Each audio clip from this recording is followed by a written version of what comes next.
Hello and welcome to a new podcast here with myself, Azad, and I'm joined by Jack. Hello, Jack. Hi, Azad. Hey. Hi, Azad, mate. You okay? Yes, not too bad. How are you? I am very good, thank you, mate. Good. All the better for speaking to you, of course. Of course. Thank you very much. So we are starting a new podcast and we're going to speak about our favourite subject, which is football. And mainly watching football and enjoying the sport of football with our clubs and country and the players. And we're going to be speaking about all of these stuff. So hopefully you enjoy this new series. Looking forward to it, Jack. Oh, excellent. I mean, I'm a massive Manchester United fan and you're a big Arsenal fan. That's correct. And we've had many conversations about it. So now it's time for other people to experience these conversations too, I guess. Enjoy. That's what I would say. Enjoy. Yes. Okay. So we're going to start this podcast series with the topic of our favorite moments from our favorite team. So thank you, Jack, for mentioning that. You are a huge Manchester United fan. I don't think I've met a bigger Manchester United fan than you, to be honest. I'll take that as a compliment. I know it can be annoying sometimes as well. Very. Especially as I don't like the team very much. I think we've got mutual respect. Mutual respect, yes. We could say that. Could is a good word here. We could say yes. Let's be diplomatic on that. Let us. So we're going to speak about, as an Arsenal fan, I'm going to speak about my favourite moment, my favourite match as an Arsenal fan in recent times, fairly recent. I can't think of anything. It's been a long time. It has. Yes, since the glory days. Thank you for reminding me of that. And likewise for Manchester United, it has been quite a while as well. Yes, not as long, but yes.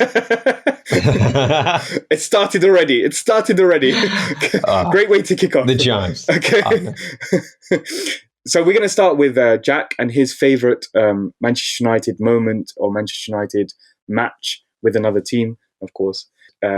So would you like to tell us about your favourite Manchester United match and moment? I would love to, Azad. Thank you for asking me that question. Because as a Manchester United fan, I have been blessed with many moments across the past 30 years. I'm 30 years old. So ever since ever since I started following football, Manchester United have been associated with success, really.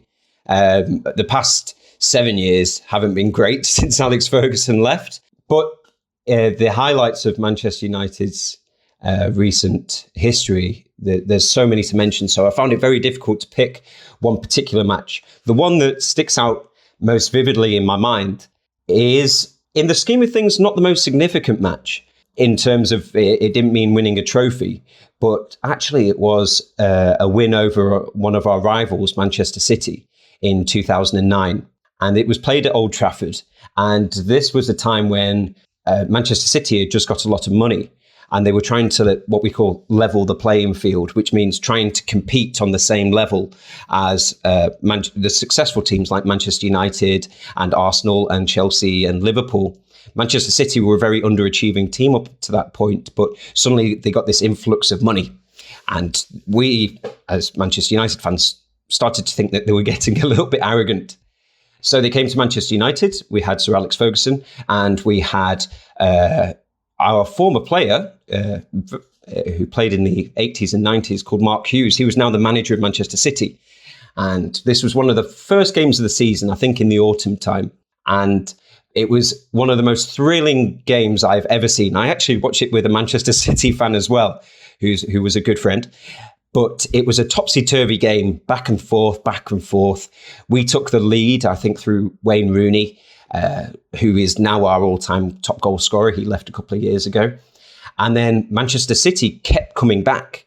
The first goal, I remember, it irritated me so much because it was created by our former player, Carlos Tevez, who had controversially moved from Manchester United to Manchester City that summer. That was treacherous. Yes, absolute Judas. And we'll talk about that probably in a future episode. And he set up the equalising goal for the first one. And then we fired back. Then City scored again through an amazingly good Craig Bellamy goal. Then we scored again. And we thought we had won the game. Then Rio Ferdinand made a horrendous mistake. Rio Ferdinand is one of the best defenders that has ever been in the Premier League, and a fantastic English defender as well. But he made this horrendous mistake as the game was closing, and Craig Bellamy went through and scored again. The score was now 3-3. I know.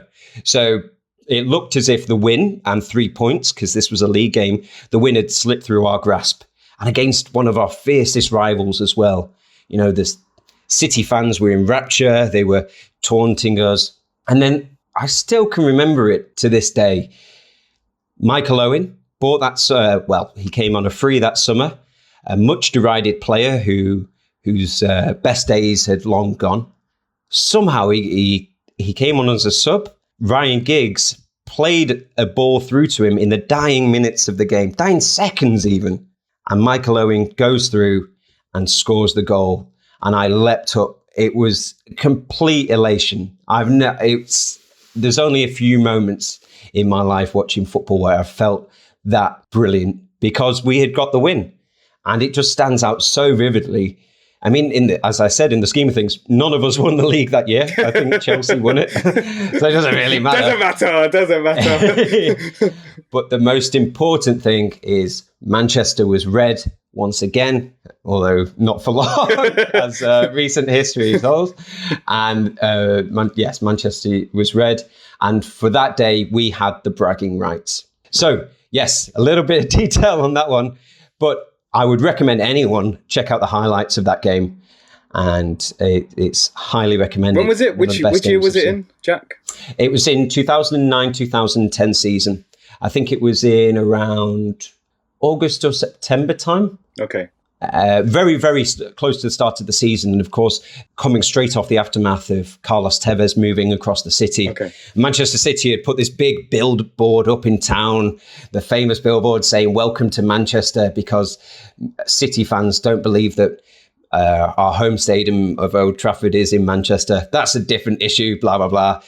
And Ferguson called them the noisy neighbours and things like that. There was lots of animosity between the two teams, but we won. So, haha. Yes, I remember that time. It was bubbling up quite nicely at that time. And then everyone loves goals. Everyone loves to see goals. No one wants to see us 0-0. So I remember that time. 4-3 is an amazing result as well for Manchester United, scoring in the dying embers of the match. So yeah. I remember that very vividly. Even as an Arsenal fan, it was incredible. I just remember Michael Owen's face, and the way he celebrated. You expected that because it was a last-minute winner against their biggest rival, Manchester United's biggest rivals. But I didn't expect that reaction from him as a former Liverpool fan. It was quite shocking to me. Like, dude, don't you remember where you came from? Exactly. I think now he works as an ambassador. I mean, ambassador for Liverpool as well. He was one of Liverpool's best players for a long time before he moved abroad. But by the time he came to us, his career was kind of like on the decline. It was going downhill. I think mainly he was a squad player. It was a squad player. He was always coming off the bench and playing for Man United, right? He was playing in a couple of cup games and stuff, like more insignificant.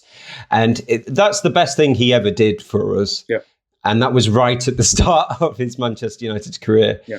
But he won a Premier League medal. But yes, that's a really good point. As a former Liverpool player, the sheer joy in his face that was etched on his face was quite remarkable to celebrate with the Manchester United win. Yeah, very unusual, that as a good point. Yeah.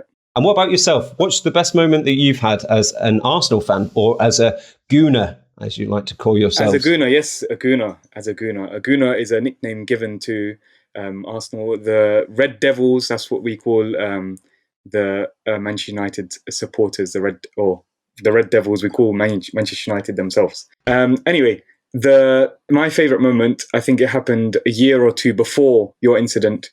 It was a year or two, was it? When did it happen? Your situation? 2009. Okay. Well, it happened way after that. Okay. Okay. So it is more relevant. I mean, it's more recent. It's more recent. Yeah, it's more recent. Okay. So this was the 13th FA Cup win in the 2017 FA Cup final. The FA Cup is probably the oldest cup in the world. And I think it's one of the most favourite trophies that people, they look around, they watch the matches for the FA Cup around the world. So this was Arsene Wenger's last trophy. Arsene Wenger, those who don't know him, he is a legend for Arsenal. He is the manager, or he was the manager for many, many years, which we're going to go on to in another podcast, I'm sure. And so he actually loved winning this trophy. This was actually his 7th FA Cup in total, his 7th. Wow. Yes, incredible. And going into this match, we were playing against Chelsea in the final. We had many injuries, many suspensions, and Chelsea at that time, they had an incredible season. I think Antonio Conte, he was a manager, right? The Italian manager. Yes, I believe so. Yes, yeah. And they had an amazing season, and we were going into it like hopeless. Okay, we were terrible. We had many injuries. We were just a bad squad, to be honest. So yeah, it was incredible. I think the first goal was with Alexis Sanchez with the first half goal.